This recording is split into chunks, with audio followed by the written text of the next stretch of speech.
Hello students, मैं Aditya physics classes Basantpur से आदित्य कुमार आज प्रकाशिकी का भाग 24वां अपलोड कर रहे हैं। इससे पहले प्रकाशिकी का हम 23 वीडियो अपलोड कर चुके हैं, जिसका लिंक डिस्क्रिप्शन में दिया गया है। आप चाहे तो वहाँ से इसको देख सकते हैं। आज का जो हमारा टॉपिक है प्रिज्म से संबंधित हम लोग कुछ आवश्यक बातें जानेंगे और ये भी जानेंगे कि प्रिज्म क्या है या किसे कहते हैं। सबसे पहले हम लोग जानते हैं प्रिज्म किसे कहते हैं। तो देखिए, प्रिज्म होता क्या है, कुछ कोण पर झुके दो समतल पृष्ठ।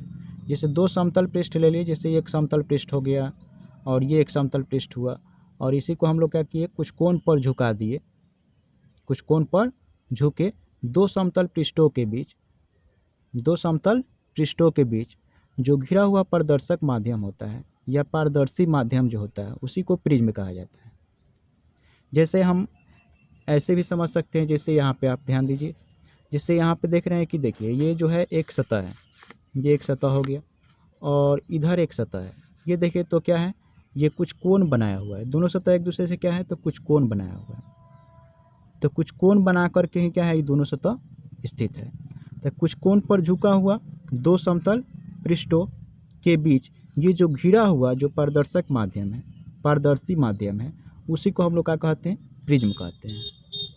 अब समझिए, प्रिज्म से संबंधित जो आवश्यक बात होता है, इसमें सबसे पहले आवश्यक बात होता है क्या, कि प्रिज्म में देखिए दो जो ये क्या होता है, हम लोगों का ये होता है, ये हम लोग का जो सतह होता है और ये एक सतह होता है। दो सतहों के उभयनिष्ठ जो रेखा होता है, उभयनिष्ठ रेखा कहने का मतलब क्या, कि जैसे दोनों रेखाएं दोनों ये जो पृष्ठ है, समतल पृष्ठ, ये दोनों समतल पृष्ठ जिस रेखा पर जाकर मिलती है, उस रेखा को हम लोग क्या कहते हैं, उभयनिष्ठ रेखा कहते हैं। तो दो समतल पृष्ठों के उभयनिष्ठ रेखा को हम लोग क्या कहते हैं, अपवर्तक कोण कहते हैं। इसे हम लोग क्या कहेंगे, ये जो है अपवर्तक कोण है। तो देखिए, तो इस प्रिज्म में कितना अपवर्तक कोण हो जाएगा, एक यहाँ पर है और एक देखिए तो यहाँ पे नीचे आपको दिखाई दे रहा है और एक इधर होगा। तो इस तरह से प्रिज्म में कितना अपवर्तक कोण होता है, प्रिज्म में अपवर्तक कोण जो होता है 3 होता है। और देखिए, प्रिज्म के दो सतहों द्वारा प्रकाश का अपवर्तन होता है। तो प्रिज्म के जिन सतहों द्वारा प्रकाश का अपवर्तन होता है, उसे हम लोग कहते हैं अपवर्तक तल कहते हैं। प्रिज्म के जिस तल से क्या होता है, प्रकाश का अपवर्तन होता है, उसे क्या कहते हैं, अपवर्तक तल कहते हैं। जैसे हम मान लेते हैं कोई प्रकाश किरण को हम इधर से भेजेंगे, तो इस तल द्वारा और इस तल द्वारा प्रकाश का क्या होगा, अपवर्तन होगा। तो इस कारण से ये दोनों तल हमारा क्या कहलाएगा, अपवर्तक तल कहलाएगा। और इन दोनों अपवर्तक तल के बीच, जैसे मान लेते हैं कि ये दोनों अपवर्तक तल जो हो गया, इन दोनों अपवर्तक तल के बीच जो यहाँ से यहाँ तक कोण बनेगा, ये कोण हम लोग क्या कहलाता है, इस कोण को हम लोग कहते हैं अपवर्तक कोण। अपवर्तक कोण इसको कहेंगे हम लोग, ये अपवर्तक कोण कहलाता है। अब थोड़ा ध्यान दीजिए, होता क्या है इसमें कि ये जो अपवर्तक कोण होता है, इस अपवर्तक कोण या इसे हम लोग कोण कहते हैं, अपवर्तक कोण। तो अपवर्तक कोण या अपवर्तक जो कोण होता है, उसके सामने वाला जो क्या होता है, इसके सामने वाला ये है क्या, सतह है, ये समतल पृष्ठ है। इस समतल पृष्ठ को आधार कहता है और इसी पर ये क्या रहता है, खड़ा रहता है। इसे हम लोग क्या कहेंगे, ये जो क्या होता है, अपवर्तक कोण, या हम लोग अपवर्तक क्या कहेंगे, कोण या कोण के ठीक सामने वाला जो क्या होता है, पृष्ठ होता है या जो सतह होता है, उस सतह को हम लोग क्या कहते हैं, तो आधार कहते हैं। इसे हम लोग क्या कहेंगे, आधार बोलेंगे।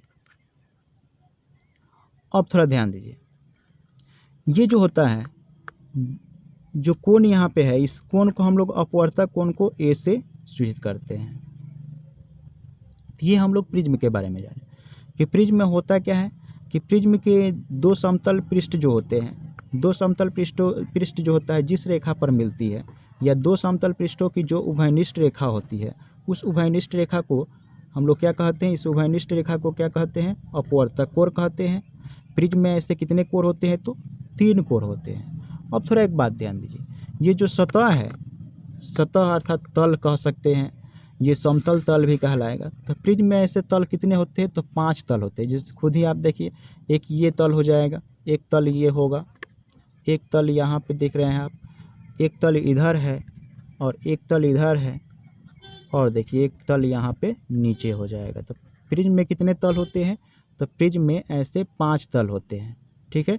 अब प्रिज्म के 2 तल द्वारा ही क्या होता है? प्रकाश का अपवर्तन होता है। तो जिन तलों द्वारा प्रकाश का अपवर्तन होता है उस तल को हम लोग क्या कहेंगे?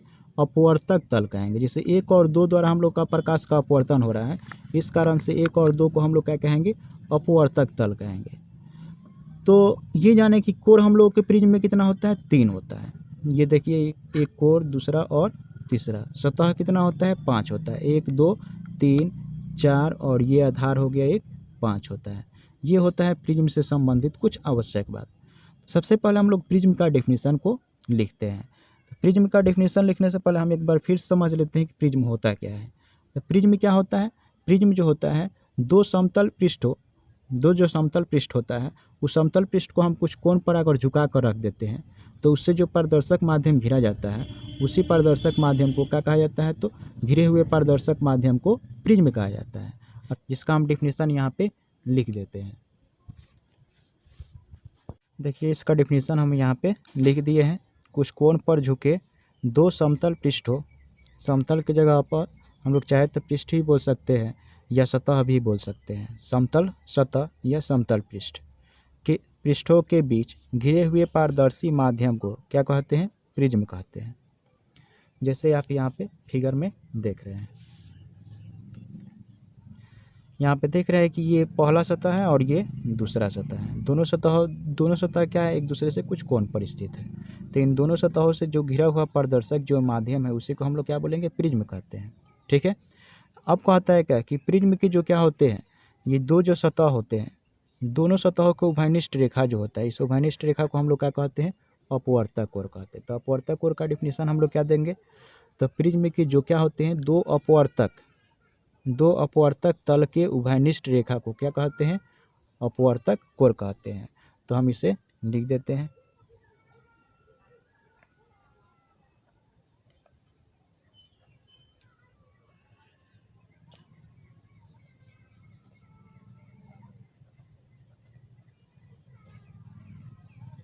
दो समतल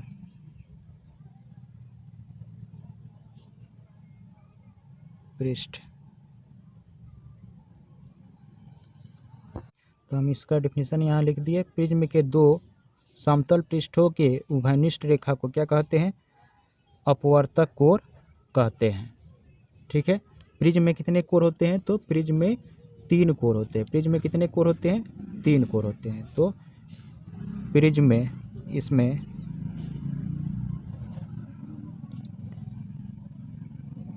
3 कोण होते हैं। अब थोड़ा ध्यान दीजिए। अब हम लोग जानते हैं अपवर्तक तल के बारे में। तो अपवर्तक तल जो होता है, क्या होता है? वैसा तल होता है जिससे प्रकाश का अपवर्तन होता है।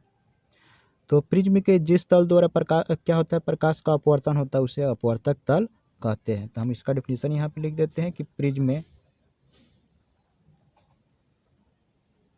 के जिस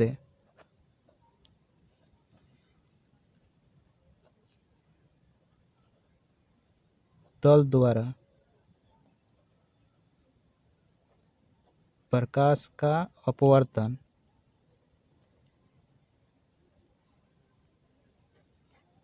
होता है, उसे अपवर्तक तल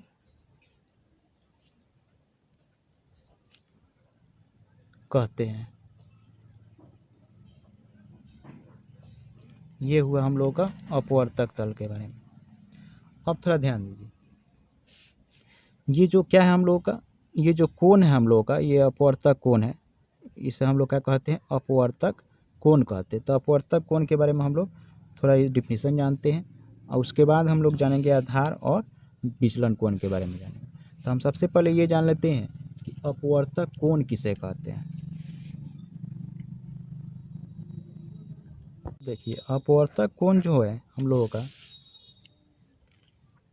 कहा जाता है कि जो दो समतल पृष्ठ है, इन दोनों समतल पृष्ठों के बीच जो कोण बनता है, दो समतल पृष्ठों के बीच जो कोण बनता है उस कोण को हम लोग क्या कहते हैं, तो अपवर्तक कोण कहते हैं। और इस अपवर्तक कोण को हम लोग किससे सूचित करते हैं, तो ए से सूचित करते हैं। जैसे देखिए तो ये दो समतल पृष्ठ हो गया और इन दोनों समतल पृष्ठों द्वारा दोनों समतल पृष्ठों के बीच जो क्या होता है यहाँ पे कोण बन रहा है उस कोण को हम लोग क्या कहते हैं, अपवर्तक कोण कहते हैं। इसे क्या कहते हैं, अपवर्तक कोण। अपवर्तक कोण को किससे सूचित किया जाता है, तो ए से सूचित किया जाता है। तो इसका डेफिनेशन हम यहाँ पे लिख देते हैं। तो क्या लिखेंगे इसका डेफिनेशन, तो दो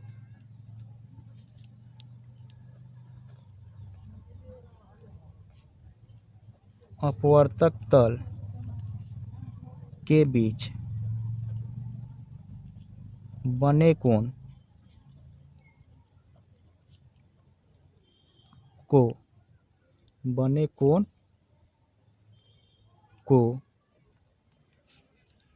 अपवर्तक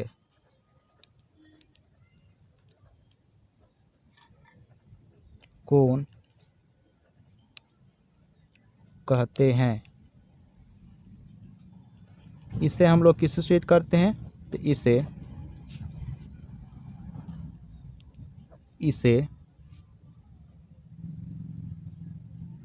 ए से सूचित करते हैं। अब थोड़ा ध्यान दीजिए, अब हम लोग जानते हैं आधार के बारे में। तो देखिए आधार क्या होता है, अपवर्तक कोण जो होता है, अपवर्तक कोण के ठीक सामने वाला जो क्या होता है, सतह होता है, जो पृष्ठ होता है उसी को आधार बोला जाता है। तो हम लिख देते हैं इसका डेफिनेशन कि अपवर्तक कोण के ठीक सामने वाला जो क्या होता है, पृष्ठ होता है या जो सतह होता है उसे आधार कहते हैं। तो इसका डेफिनेशन हम लिख देते हैं, अपवर्तक कोण के ठीक सामने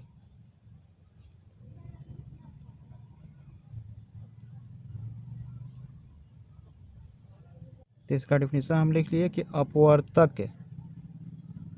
कोण के ठीक सामने वाले सतह को क्या कहते हैं, आधार कहते हैं।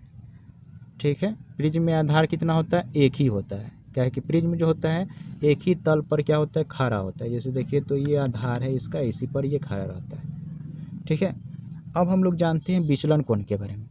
तो विचलन कोण का डेफिनेशन हम लोग जान रहे हैं। तो देखिए विचलन कोण का डेफिनेशन कहता है कि आपतित कोण, भले आपतित कोण नहीं, आपतित किरण और निर्गत किरण के बीच जो कोण बनता है उसे विचलन कोण कहते हैं। क्या कहेंगे इसका डेफिनेशन में कि आपतित किरण तथा निर्गत किरण के बीच जो कोण बनता है उसे विचलन कोण कहते हैं। और विचलन कोण को हम लोग डेल्टा से सूचित करते हैं। तो हम क्या लिख देंगे इसका डेफिनेशन, इसका डेफिनेशन हम लिख सकते हैं कि आपतित किरण तथा निर्गत किरण के बीच बने कोण को विचलन कोण कहते हैं।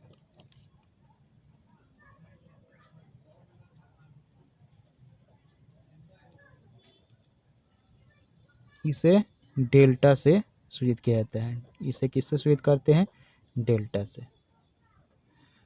तो ये था प्रिज्म से संबंधित कुछ आवश्यक बातें। अब हम बता रहे हैं प्रिज्म द्वारा प्रकाश के अपवर्तन के बारे में। थोड़ा देखिएगा प्रिज्म द्वारा प्रकाश का अपवर्तन कैसे होता है, उसको चित्र द्वारा हम समझते हैं। तो अभी हम लोग जाने कि प्रिज्म में क्या होते हैं, 5 सतह होते हैं। और ये भी जाने कि ये जो 2 सतह है जिससे प्रकाश का अपवर्तन होता है उसे अपवर्तक क्या कहते हैं, तल कहते हैं। तब हम लोग जान रहे हैं प्रकाश के अपवर्तन के बारे में। प्रिज्म द्वारा प्रकाश के अपवर्तन को हम समझ रहे हैं। थोड़ा देखिएगा, इसे हम चित्र द्वारा बनाकर दिखाते हैं। देखिए हम सबसे पहले इस पर क्या कर रहे हैं, प्रकाश किरण को भेज रहे हैं। क्या किए, एक प्रकाश किरण को इस पर भेज दिए। देखिए ये प्रकाश किरण क्या हुआ, इस पर चला गया। अब एक बात थोड़ा ध्यान दीजिए ये है क्या, विरल माध्यम। इसे हम लोग क्या कहेंगे, विरल माध्यम। क्यों विरल माध्यम कहेंगे, मान लेते हैं कि इसका अपवर्तनांक इससे कम है तो अभी विरल माध्यम कहलाएगा। अगर इसका अपवर्तनांक कम रहता तो इसे हम लोग विरल माध्यम कहते हैं। लेकिन बाहर वाले माध्यम का अपवर्तनांक क्या मान रहे हैं, विरल माध्यम हो रहा है, क्योंकि इसका अपवर्तनांक कम है। तो विरल माध्यम से प्रकाश किरणें किस माध्यम में जा रही है, सघन माध्यम में। तो हम लोग जानते हैं, बहुत पहले से ये जानते हैं कि कोई भी प्रकाश किरणें जब विरल माध्यम से चलकर कहाँ प्रवेश करती है, सघन माध्यम में, तो क्या होता है, अभिलंब की तरफ झुक जाता है। तो हम लोग सबसे पहले इस पर लंब डालेंगे। तो अगर किसी कोई तल दे दिया जाए और तल पर कहा जाए कि लंब डालिए, जिससे हमारा ये एक तल है, इस पर लंब क्या होगा, सीधा होगा एकदम। तो वैसे ही क्या होगा, इस तल पर अगर हम लोग लंब डालेंगे, ये जो तल है इस पहला तल कहेंगे, ये प्रिज्म का क्या है, पहला तल है, और ये प्रिज्म का दूसरा तल है। तो ये ये पहला तल पर प्रकाश किरण आपतित हो रही है, तो इस पर हम क्या करेंगे, लंब डालेंगे। लंब क्या होगा, इससे 90 डिग्री कोण बनाएगा। किससे, तो इस तल से 90 डिग्री का कोण बनाएगा। तो इस लंब को हम खींच कर दिखाते हैं। देखिए हम यहाँ पे लंब डाल दिए हैं। अब देखिए ये आपतित किरण है, और ये किरणें क्या हो रही है, इसे हम लोग कौन सा किरण कहेंगे, तो आपतित किरण। अब एक बात थोड़ा ध्यान दीजिए, ये किरण जो हो रहे हैं विरल माध्यम से कहाँ जा रहे हैं, सघन माध्यम में। तो क्या होगा, ये अपवर्तित होगा, और अपवर्तन के बाद ये लंब की तरफ झुकता है। तो देखिए इसको हम लंब की तरफ झुका दिए हैं, ये सीधे चला जाएगा इस पर चल के।